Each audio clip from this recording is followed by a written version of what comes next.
வணக்க மக்களே, நாம இந்த ஆரோக்கியமான பதிவில் ஆப்பிள் பழங்களை விட ஊட்டச்சத்துக்கள் அதிகமாக இருக்கக்கூடிய, ஆனால் அதே சமயம் நமக்கு எளிமையாகவே விலை குறைவாகவும் கிடைக்கக்கூடிய ஒரு சில பழங்கள் என்னென்ன, அந்த பழங்கள் இருக்கக்கூடிய ஊட்டச்சத்துக்களும் என்னென்ன, மருத்துவ நன்மைகளும் என்னென்ன அப்படின்றத பற்றி பார்க்க போகிறோம். இப்போ ஆப்பிளை விட பல மடங்கு சத்துக்கள் இருக்கக்கூடிய நமக்கு இன்னும் தெரியாத ஒரு சில பழங்கள்லாம் இருக்குது. அந்த பழங்களையும் நம்ம அதிகமாக எடுத்துக்கொள்ளும் போது ஊட்டச்சத்துக்களை பெற்று மருத்துவ நன்மைகளும் பெறலாம். ஆனால் அந்த பழங்கள் நமக்கு விலை குறைவாக கூட கிடைக்கும். ஸோ அப்போ விலை குறைவான பழங்களை எங்களால் வாங்க முடியும் அப்படின்றதுக்காக தான் இந்த வீடியோ நீங்கள் போடுறீங்களா அப்படின்னு நீங்கள் நினைக்கலாம். அது அந்த மாதிரி கிடையாது. உங்களுக்கு வேணும்னா நீங்கள் ஆப்பிளும் வாங்கி சாப்பிடலாம், மற்ற பழங்களையும் வாங்கி சாப்பிடலாம். இந்த பதிவு எதுக்குன்னா, ஆப்பிள் பழங்களை விடவும் ஊட்டச்சத்துக்கள் இருக்கக்கூடிய, அதே சமயம் விலை குறைவாகவும் பழங்கள் நமக்கு கிடைக்குது அப்படின்றது குறிப்பிட்டதுக்காக தான் இந்த பதிவு. இப்போ நம்ம தினமும் ஒரு ஆப்பிள் பழம் சாப்பிட்டோம் அப்படின்னா மருத்துவரை சந்திக்க வேண்டிய அவசியம் கிடையாதுன்னு சொல்லுவாங்க. ஏன்னா அந்த அளவுக்கு அடிப்படையான ஊட்டச்சத்துக்கள் எல்லாமே ஆப்பிள் பழங்கள் இருக்குது. அதை தவிர்த்தும் ஆரோக்கியமாக இருக்கக்கூடிய பழங்களினுடைய பட்டியல், மருத்துவ நன்மைகளை விளக்கமாக பார்ப்போம். அதை பற்றி பார்க்குறதுக்கு முன்னாடி இந்த வீடியோவுக்கு மட்டும் ஒரு லைக்கை கொடுத்துட்டு இந்த தகவலை உங்களுக்கு தெரிஞ்சவங்களுக்கும் ஷேர் பண்ணிவிடுங்க. ஏன்னா இது அவங்களுக்கும் பயனுள்ளதாக இருக்கக்கூடிய ஒரு ஆரோக்கியமான பதிவு தான். இது போன்ற அப்டேட்ஸ்களை நீங்கள் தொடர்ந்து பார்க்குறதுக்கு நம்மளுடைய ஹெல்த் நியூஸ் தமிழ் சேனலை மறக்காமல் சப்ஸ்கிரைப் பண்ணி வச்சுக்கோங்க. பக்கத்தில் இருக்கக்கூடிய பெல் பட்டனையும் கிளிக் பண்ணி ஆல் அப்படின்ற ஆப்ஷனையும் செட் பண்ணி வச்சுக்கிட்டீங்க அப்படின்னா நாங்கள் போடக்கூடிய எல்லா அப்டேட்ஸும் உங்களுக்கு நோட்டிஃபிகேஷன் அடிக்கடி வந்து சேரும். சரிவாங்க மக்களே, இப்போ வீடியோக்குள்ளே போயிடலாம். அந்த வகையில் நீங்கள் முதல்ல கொய்யாப்பழத்தை எடுத்துக்கொள்ளலாம். கொய்யாப்பழம் ஆப்பிள் பழத்தை விட அதிக ஊட்டச்சத்துக்கள் இருக்குது, மருத்துவ நன்மைகளுமே கொடுக்கும். கொய்யாப்பழம் உடலுக்கு பல நன்மைகளை தரக்கூடிய ஒரு பழங்க. இதில் விட்டமின் சி என்று சொல்லக்கூடிய உயிர் சத்து இருக்கிறதுல கொய்யாப்பழம் நோய் எதிர்ப்பு சக்தி திறனை அதிகப்படுத்தி நமக்கு இருக்கக்கூடிய சாதாரணமான நோய்களையும் குணப்படுத்திடும். புதுசாக எந்த நோயுமே அட்டாக் ஆகாமல் நம்மளை பாதுகாத்துக்கும்.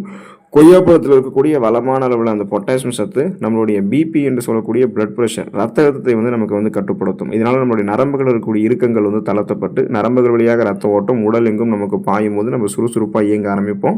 ஸோ பிபி ப்ராப்ளம்லாம் கண்ட்ரோலாக இருக்கிறதால இதயமும் நமக்கு ஆரோக்கியமாக இருக்கும். கொய்யாப்பழத்தில் வளமான அளவில் நார் சத்து இருக்குங்க இல்லையா? ஸோ இது நமக்கு செரிமானத்தை மேம்படுத்தும். நம்ம சாப்பிடக்கூடிய உணவுகளை செரிக்க வைத்து செரிமானமான உணவுகளிலிருந்து ஊட்டச்சத்துக்களை உறிஞ்சி மீதம் இருக்கக்கூடிய கழிவுகளை நமக்கு குடல்கள் வெளியேற்றி விடும். ஒட்டுமொத்த செரிமான மண்டலத்தையுமே நமக்கு ஆரோக்கியமாக பாதுகாக்கும். இரண்டாவதாக பார்த்தீங்கன்னா, நீங்கள் வாழைப்பழத்தை எடுத்துக்கொள்ளலாம். வாழைப்பழம் பல்வேறு விதமான ஆரோக்கிய நன்மைகளை ஆப்பிள் பழங்களை காட்டிலும் நமக்கு கொடுக்கக்கூடிய ஒரு சத்தான பழமாக இருக்குங்க. இந்த வாழைப்பழத்திலும் விட்டமின் சி இருக்கிறதால நோய் எதிர்ப்பு சக்தி திறனை அதிகப்படுத்தும். சளி, காய்ச்சல், இருமல் இந்த மாதிரி பிரச்சனைகளையும் வர வைக்காது. அந்த நோய்களையும் குணப்படுத்தும். புதுசாக எந்த நோயுமே வராமல் பாதுகாத்துக்கும். பொட்டாசியம் சத்து வாழைப்பழத்தில் இருக்கிறதால பிபி ப்ராப்ளத்தை இது கண்ட்ரோல் பண்ணும். நார் சத்து வாழைப்பழத்தில் இருக்கிறதால செரிமானத்தை நமக்கு மேம்படுத்தி சீரற்ற குடல் இயக்கம், கடுமையான மலச்சிக்கல், வயிற்று வலி இந்த மாதிரி பிரச்சனைகள் இதெல்லாம் நம்ம விடுபட வைக்கும். இதனால் செரிமானம் நமக்கு வலுவடையும். இப்போ வாழைப்பழத்தில் இருக்கக்கூடிய இந்த பொட்டாசியம் சத்து பிபி ப்ராப்ளத்தையும் கண்ட்ரோல் பண்ணும். நம்மளுடைய தசைகளையும் வலுப்படுத்தும். ஏன்னா வாழைப்பழத்தோட பார்த்தீங்கன்னா பொட்டாசியத்தோட சேர்த்து மெக்னீசியம் சத்துக்களுமே இருக்குது. ஸோ இதனால் பார்த்தீங்கன்னா உங்களுடைய அந்த பிபி ப்ராப்ளம்லாம் கண்ட்ரோலாக இருக்கும்போது இதயமும் ஆரோக்கியமாக இருக்கிறதுக்கு வாழைப்பழம் உங்களுக்கு துணை புரியும். மாப்பழா, வாழைன்னு முக்கணிகளை குறிப்பிடுவோம். அதில் ஒன்றான நீங்கள் இந்த வாழைப்பழத்தை எடுத்துக்கொள்ளணும். ஸோ அப்போ பார்த்தீங்கன்னா தினமும் ஒரு வாழைப்பழம், எந்த வகையான வாழைப்பழமாக இருந்தாலும் சரி, தினமும் ஒரு வாழைப்பழம் அப்படின்ற அளவுகளில் வாழைப்பழத்தை எடுத்துக்கிட்டீங்கன்னா இந்த நன்மைகள் உங்களுக்கு கிடைக்கும். மூன்றாவதாக பார்த்தீங்கன்னா, இலந்தை பழத்தை நீங்கள் ஆப்பிள் பழத்தோட கம்பேர் பண்ணும்போது ஊட்டச்சத்துக்கள் அதிகமாக இருக்கும். சீசனலாக கிடைக்கக்கூடிய ஒரு கிராமங்களில் கிடைக்கக்கூடிய எளிமையான ஒரு பழமாக இது நமக்கு இருக்குங்க. இலந்தை பழம் ஆனால் பல நன்மைகளை கொண்டிருக்கு. இலந்தை பழத்தில் விட்டமின்கள், தாதுக்கள், ஆன்டி ஆக்சிடென்ட்கள் நிறைந்திருக்கு. இது நோய் எதிர்ப்பு சக்தியை அதிகரிக்கிறது, ரத்த அழுத்தத்தை நமக்கு கட்டுப்படுத்துது, செரிமானத்தை நமக்கு மேம்படுத்துது. இன்னும் பார்த்தீங்கன்னா தூக்கமின்மை பிரச்சனையை நமக்கு கியூர் பண்ணுறதுக்கு உதவிகரமாக இருக்கும். நமக்கு இருக்கக்கூடிய அந்த ஸ்ட்ரெஸ், டென்ஷனை ரிலீவ் பண்ணி நம்மளை அமைதியடைய செஞ்சு தூக்கமின்மையை நமக்கு சரி பண்ணிவிட்டு இயல்பாகவே தூக்கத்தை வர வைக்கும். மேலும் ஒரு படி நம்மளுடைய உடல் நலத்தை மேம்படுத்துவதை காட்டிலும் நம்மளுடைய இந்த சருமம், முடி ஆரோக்கியத்தையுமே இலந்தை பழம் மேம்படுத்தும். இதனால் சருமத்தில் இருக்கக்கூடிய இறந்த செல்கள் அழிக்கப்பட்டு சருமம் ஒரு புத்துணர்ச்சியான சருமமாக மாறும். முடி கொட்டுறது இந்த மாதிரி பிரச்சனைலாம் இல்லாமல் அடர்த்தியாக வளரக்கூடிய கருகருவென்று வளரக்கூடிய கூந்தல் அமைப்பை இலந்தை பழம் நமக்கு கொடுக்கும். நான்காவதாக அத்திப்பழத்தை நீங்கள் அந்த லிஸ்ட்டில் ஆட் பண்ணிக்கலாம். அத்திப்பழம் சாப்பிடும்போது நம்மளுடைய நரம்புகள் வலிமை பெற ஆரம்பிக்குங்க. புற நரம்புகள் வலு குறைவது தடுக்கப்பட்டு நரம்பு தளர்ச்சி பிரச்சனைலாம் நமக்கு நீங்கிடும். அத்திப்பழம் நம்ம சாப்பிடும்போது வயிற்று உபுசம், மலச்சிக்கெல்லாம் குறையும் அப்படின்றத நிபுணர்கள் தெரிவிக்கிறாங்க. இந்த அத்திப்பழங்களில் கலோரிகள் குறைவாக இருக்கிறதால உடலுக்கு ஆரோக்கியமான ஆற்றலை அத்திப்பழம் அளிக்கும். ஸோ இந்த அத்திப்பழம் ஒரு நபரினுடைய எடையை கட்டுப்படுத்துறதுக்குமே உதவிகரமாக இருக்கும். அத்திப்பழங்களை நம்ம சாப்பிடும்போது உடல் ரத்த ஓட்டத்தினுடைய அளவு நமக்கு எப்போதுமே சீராக இருக்கும்ன்றதை நீங்கள் தெரிஞ்சுக்கோங்க.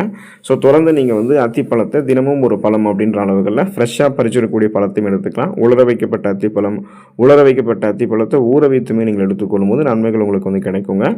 நீங்கள் என்ன பண்ணுறீங்க, அடுத்து வந்து நாவல் பழத்தை இந்த லிஸ்ட்டில் ஆட் பண்ணிக்கலாம். ஸோ 5ஆவதாக பார்த்தீங்கன்னா நாவல் பழம் தான். நாவல் பழம் வந்து ஒரு குறிப்பிட்ட பருவ காலத்தில் கிடைக்கும். ஆனால் ஆப்பிள் பழத்தை விட அதிகப்படியான ஊட்டச்சத்துக்களை வந்து கொண்டு இருக்கு. நீரிழிவு நோயிலிருந்து நம்மளுடைய ரத்தத்தில் இருக்கக்கூடிய அந்த சர்க்கரை நோயை வந்து பார்த்தீங்கன்னா கண்ட்ரோல் பண்ணி நீரிழிவு பிரச்சனையிலிருந்து நாவல் பழம் விடுபட வைக்கும். இதய ஆரோக்கியத்தை வந்து மேம்படுத்தும். அதே போல் அனீமியா என்று சொல்லக்கூடிய ரத்த சோகை நோயை வந்து குணப்படுத்தி மீண்டும் வராமல் தடுக்கும். ஏன்னா நம்மளுடைய ரத்தத்தில் இருக்கக்கூடிய ஹீமோகுளோபினுடைய எண்ணிக்கையை இரும்பு சத்து கொண்டு அதிகப்படுத்துவது இந்த நாவல் பழம் தான். அப்புறம் பார்த்தீங்கன்னா நம்மளுடைய இதயத்தை ஆரோக்கியமாக வைக்கிறது, சருமத்தை ஆரோக்கியமாக வைக்கிறது, வாய் ஆரோக்கியத்தை மேம்படுத்தி சுவாச புத்துணர்ச்சியை வந்து நமக்கு கொடுக்கிறது. இந்த மாதிரி பல்வேறு விதமான நன்மைகளை நாவல் பழம் நமக்கு வழங்குங்க. மேலும் இந்த வந்து இம்யூன் பவரை நமக்கு இன்க்ரீஸ் பண்ணும். அந்த நோய் எதிர்ப்பு சக்தி திறனை இன்க்ரீஸ் பண்ணுறதால எந்த நோயுமே நமக்கு அட்டாக் ஆகாமல் பாதுகாத்துக்கிறதுக்கு ஒரு குறிப்பிடத்தகுந்த பருவ காலத்தில் சீசனிங் ஃப்ரூட்டாக கிடைக்கக்கூடியதான் இந்த நாவல் பழம். 6ஆவதாக நீங்கள் பேரிச்சம்பழத்தை அந்த லிஸ்ட்டில் ஆட் பண்ணிக்கலாம். ஆப்பிள் பழத்தை கம்பேர் பண்ணும்போது பேரிச்சம்பழம் ஈக்குவல் அந்த பணம் கொடுத்து நீங்கள் வாங்குற மாதிரி இருந்தாலும் ஆனால் ஊட்டச்சத்துக்களை அதிகமாக கொடுக்கும். விட்டமின்கள், தாதுக்கள், நார் சத்து, கால்சியம், பொட்டாசியம், பாஸ்பரஸ், மெக்னீசியம் போன்ற நம்முடைய உடலுக்கு அத்தியாவசியமாக தேவைப்படக்கூடிய ஊட்டச்சத்துக்கள் இருந்தவற்றை நம்ம சாப்பிட வேண்டும் அப்படின்னா இது அனைத்துமே பேரிச்சம்பழத்தில் இருக்குது. நம்ம தினமும் ஒரு நாளைக்கு 3 பேரிச்சம்பழம், அதாவது ஒரு நாளைக்கு 3 பேரிச்சம்பழம் அப்படின்னு சொல்லக்கூடிய அளவுகள் எடுத்துக்கொள்ளும் போது இந்த அத்தியாவசியமான ஊட்டச்சத்துக்கள் கிடைக்கும். எலும்புகள் நமக்கு வலுப்பெற ஆரம்பிக்கும். அனிமியா என்று சொல்லக்கூடிய ரத்த சோகை நோய் வந்து கியூர் ஆகிடும். தசைகள் எல்லாமே வலுப்பெற்று உடல் நமக்கு வந்து ஆரோக்கியமாக இருக்க ஆரம்பிக்குங்க. 7ஆவதாக நீங்கள் பேரிச்சம்பழத்தோட சேர்த்து பார்த்தீங்கன்னா நீங்கள் பப்பாளி பழத்தை வந்து ஆட் பண்ணிக்கலாம். ஸோ இப்போ பார்த்தீங்கன்னா பப்பாளி பழம் வந்து சுவையில் மட்டும் கிடையாது, ஆரோக்கியத்தில் மருத்துவ நன்மைகளை கொடுக்கும். நம்ம தினமும் ஒரு நாளைக்கு 100 கிராம்லேருந்து 120 கிராம் வரைக்கும் பப்பாளி பழத்தை எடுத்துக்கலாம். இதுவே பப்பாளி இலை சாறு எடுத்துக்கிறோம் அப்படின்னா ஒரு 3 ஸ்பூன்லேருந்து 5 ஸ்பூன் வரைக்கும் நம்ம எடுத்துக்கலாம். இந்த பப்பாளி இலை சாறு ரத்த பிளேட்லெட்டுகளுடைய எண்ணிக்கையை அதிகப்படுத்தும் அப்படின்னு நம்பப்படுது. இது டெங்கு காய்ச்சலுக்கெல்லாம் மருந்தாக இருக்கும் அப்படின்றதையும் குறிப்பிட்றாங்க. இன்னும் ஒரு படி மேலே போய் நீங்கள் அந்த கருப்பு ஜெலட்டின் விதைகள், பப்பாளி பழங்கள் இருக்கக்கூடிய இந்த கருப்பு ஜெலட்டின் விதைகள் கூட மருத்துவ நன்மைகள் நமக்கு வந்து கொடுக்கும். உடல்நலத்தை மேம்படுத்துவதை காட்டிலும் சரும நலத்திற்கும் பாதுகாப்பை கொடுக்கும். கூந்தல் ஆரோக்கியத்தையுமே பப்பாளி பழத்தில் இருக்கக்கூடிய விட்டமின் ஏ சத்து நமக்கு ஹெல்ப் பண்ணுது அப்படின்றது தான் குறிப்பிடுறாங்க. 8ஆவதாக பார்த்தீங்கன்னா நீங்கள் அந்த லிஸ்ட்டில் வந்து எலுமிச்சம் பழத்தை வந்து ஆட் பண்ணலாம். ஸோ இப்போ எலுமிச்சம் பழம் வந்து ரொம்ப எளிமையாக சொல்ல போகும்போது விலை குறைவாகவும் அடிக்கடி நமக்கு கிடைக்கக்கூடிய ஒரு பழமாகவும் இருக்குது. மருத்துவ நன்மைகளும் அதிகமாகவே இருக்குது. எலுமிச்சம் பழத்தில் விட்டமின் சி, பொட்டாசியம், கால்சியம் போன்ற சத்துக்கள் இருந்திருக்கு. இது செரிமானத்தை நமக்கு மேம்படுத்துது, நோய் எதிர்ப்பு சக்தியை நமக்கு அதிகரிக்குது, எடை இழப்புக்கு உதவிகரமாக இருக்குது. அதாவது வெயிட் லாஸ் பண்ணுறதுக்கு ஹெல்ப் பண்ணும், டயட் மெயின்டைன் பண்ணுறதுக்கு. சிறுநீரக கற்கள், அந்த கிட்னி ஸ்டோன்ஸ் எல்லாம் வராமல் நமக்கு வந்து தடுக்கும். ரத்தத்தில் இருக்கக்கூடிய சர்க்கரையினுடைய அளவை கட்டுக்குள்ள வைக்கிறதுக்கு உதவிகரமாக இருக்கும். தோல் மற்றும் பற்களினுடைய ஆரோக்கியத்திற்குமே எலுமிச்சம் பழம் வந்து ரொம்ப நல்லது தான். ஸோ இந்த நன்மைகள் எல்லாம் நம்ம பெறணும் அப்படின்னா தினமும் ஒரே ஒரு எலுமிச்சம் பழத்தை பிழிந்து அதனுடைய சாறு நீங்கள் ஜூஸ் ஆக்கி அந்த மாதிரி குடிச்சிட்டிங்க அப்படின்னா இந்த நன்மைகள் படிப்படியாக உங்களுக்கு வந்து கிடைக்க ஆரம்பிக்கும். 9ஆவது நீங்கள் நெல்லிக்காய் வந்து அந்த ஃப்ரூட்டில் ஆட் பண்ணிக்கலாம். நெல்லிக்காய் வந்து பார்த்தீங்கன்னா நமக்கு எலுமிச்சம் பழம் போல எளிதாக கிடைக்கும்.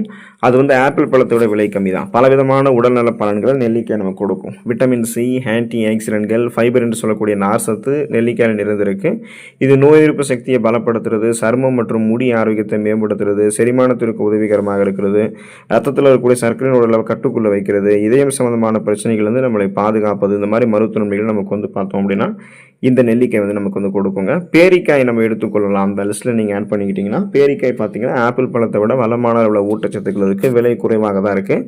பேரிக்காய் பல ஊட்டச்சத்துக்களாலும் விட்டமின்களாலும் தாதுக்களாலும் நிரம்பி இருக்கிறதால நீரிழிவு நோயாளிகளுக்கு பயனளிப்பதாக இருக்குங்க. ஸோ அவங்களுடைய ரத்தத்தில் இருக்கக்கூடிய சர்க்கரை நோய் அளவை கட்டுப்படுத்தக்கூடியதாக பேரிக்காய் இருக்குது. நோய் எதிர்ப்பு சக்தியை அதிகரிக்கிறதுக்குமே எந்த நோயுமே நமக்கு வந்து அட்டாக் ஆகாமல் பாதுகாத்துக் கொள்வதற்குமே நம்ம இந்த பேரிக்காய் வந்து எடுத்துக்கொள்ளலாம். இது வந்து இதயத்தையுமே நமக்கு வந்து பலமாக்கும். அதாவது ரத்த அழுத்தம் என்று சொல்லக்கூடிய இந்த பிபி பிரச்சனை நம்மளை விடுபட வைக்கும், கொலஸ்ட்ரால் பிரச்சனை நம்மளை விடுபட வைக்கும். இதனால ரத்த நாளங்கள் வழியாக ரத்த ஓட்டம் இதயத்துக்கு வந்து சீரான அளவில் கிடைக்கிறதால இதய துடிப்பு வந்து சீரான அளவில் இருக்கும் நமக்கு. அதனால மாரடைப்பு, பக்கவாதம், இதய தமனிகளில் வீக்கம் ஏற்படுதல், இதய தசைகள் வலுவிழுந்து போகுதல் போன்ற எந்த இதயம் தொடர்பான பிரச்சனைகளுமே நமக்கு இருக்காது. ஸோ பேரிக்காயும் நம்ம அந்த வகையில் பார்த்தீங்கன்னா அந்த ஃப்ரூட்டில் ஆட் பண்ணிக்கலாம்.